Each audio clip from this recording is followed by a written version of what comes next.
নমস্কার, আসসালামু আলাইকুম। হ্যালো বাংলা। চলে গেছিলাম রামকৃষ্ণপুর ঘাটে আমার হানিকে নিয়ে, পুতালুকে নিয়ে আর দিদিভাইয়ের সাথে দেখবো গঙ্গা আরতি। কিন্তু গঙ্গা আরতি দেখতে গিয়ে লাস্টে যে কি হলো সেইটা দেখতে গেলে কিন্তু ভিডিওটা লাস্ট অবধি দেখতে হবে। এটা একটা খুব সুন্দর মন্দির রামকৃষ্ণপুর ঘাটে, ওখানে ঠাকুরের নাম গান হচ্ছিল। আর এই মন্দিরটা দেখে না মানে চোখ ফেরাতে পারছিলাম না। তোমরা সবাই একদিন ঘুরে এসো, এই মন্দিরটাতে পুজো দিয়ে এসো। তো যাই হোক, ওখানে ঘুরলাম, বেড়ালাম, গঙ্গা আরতি দেখবো বলে ওয়েট করেই যাচ্ছি। ঠাকুরের কিছু কথা পাঠ হচ্ছিল, একজন পূজারীজি ঠাকুরের কথা পাঠ করছিলেন। তো ওটা শেষ হলেই আর কি গঙ্গা আরতি শুরু হবে, এটা আর কি ওখানকার যে বিভিন্ন দোকানগুলো বলছিল। দৃশ্যটা এত অপূর্ব, জাস্ট মানে চোখ ফেরাতে পারছিলাম না। তোমরাও দেখো, মানে এই গঙ্গার এদিক থেকে ওদিকটা দেখতে সত্যি কি সুন্দর না। কয়েকটা ছবি টবি তুলে নিচ্ছিলাম ওখানে ঘুরতে ঘুরতে, এই আর কি।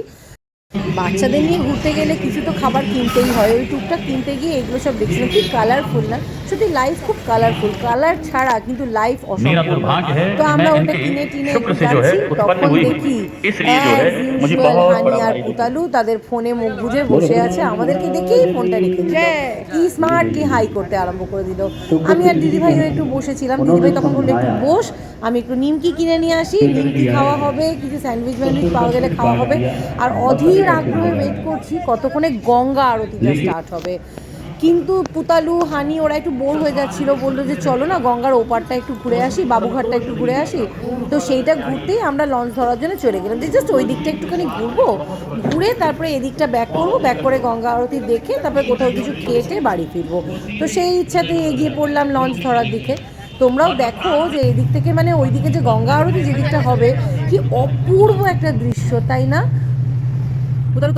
ওরা বলতে শুধু এটাই বোঝে এক্সপেন্সিভ জায়গায় যাওয়া, ভালো ভালো খাওয়া। সত্যি তাদের উদ্দেশ্যে এটাই বলবো, দেখা হয়নি চক্ষু মেলিয়া, ঘর থেকে শুধু দুই পা ফেলিয়া, একটি ধানের শীষের ওপর একটি শিশির বিন্দু। আমার তো সেই ফিলিংসটাই আসছিল গঙ্গার ওদিকে পার করে। ওমা, এইটা কবে হয়েছে, এটা তো কোনোদিন দেখাই হয়নি। আমি না সত্যি অনেক পিছিয়ে রয়ে গেছি। একটা ব্রিজ হয়েছে বাবুঘাটে, তো পুতালু হানি ওরা বায়না করলো যে চলো এই ব্রিজটাতে একটু ঘোরা যাক, একটু রিলস বানাবে ওরা, বাচ্চা কাচ্চারা একটু নাচবে গাইবে আনন্দ করবে। তো আমরা এই ব্রিজটা একটু ঘুরতে চলে এসেছিলাম। তোমরাও চলো আমাদের সাথে একটু ঘুরে নাও। এটা হচ্ছে ওভারব্রিজ, কি বলছে বাবুঘাটের ওভারব্রিজ।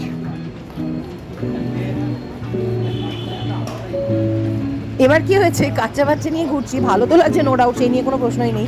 ওরা ঘুরছে একটুখানি, মানে ঘুরছে মানে কি, এদের ঘোরা মানে হলো আগে ফোনের মধ্যে মুখটা গুঁজে দেওয়া। দেখো তোমরা তো দেখতেই পাচ্ছ।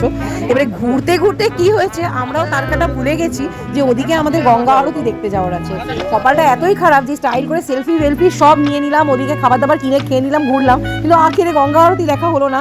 লঞ্চ বন্ধ হয়ে গেল 8টার পর, আর আমরা গোটা কলকাতা ঘুরে ট্যাক্সি করে আবার ওই রামকৃষ্ণপুর ঘাটেই ফিরলাম। এইটাই ছিল আমাদের কপাল। আবার একদিন যাবো গঙ্গা আরতিটা দেখতে, সত্যি গঙ্গা আরতি দেখতে যাবো। তোমরা প্লিজ ক্ষমা করো আজকে যে গঙ্গা আরতিটা শেষ অবধি দেখাতে পারলাম না।